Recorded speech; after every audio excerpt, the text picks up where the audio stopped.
My main focus when I'm doing studies is to have a global view and to study as much literature from different countries as possible. We've got specialists in Russian literature, Arabic, Chinese, Japanese. We want them to become aware of other cultures, to become able to interact with different cultures. I definitely now have a wider approach to certain subjects that are happening around the world. Thinking in the point of view of text and textuality, how we make sense of the world. It's like a multifaceted course. It's got sort of like breadth as well as depth, and I think that's very necessary for the real world. What sets you aside doing English and comparative literature from straight honours English is you think about literature in a different way, but also makes you think about cinema in a different way, it makes you think about all forms of global circulation, makes you think about sport in a different way, it makes you think about culture. How literature circulates across countries, across borders. The choice throughout 3 years in regards to modules was brilliant.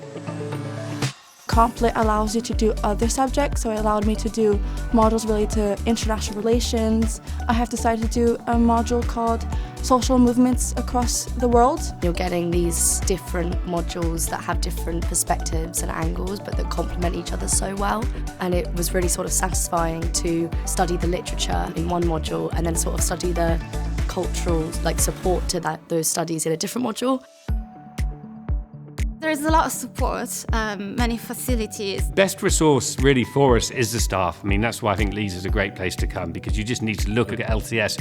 So many different staff, so many different interests. Teachers are always really engaging and want to talk about the subject that they're discussing, and it's probably their biggest joy to have more opportunities to talk about it with students.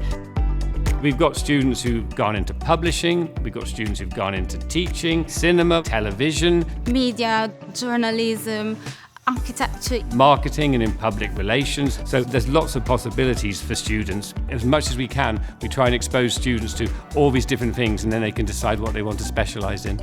Comparative literature was the perfect degree because it allowed me to study literature, not only English, but French and East Asian studies. Being taught world literary theory and critical theory, as well as being able to unpick actual text, gives you so much skill for surely what the real world is like. I think overall it's an enriching experience.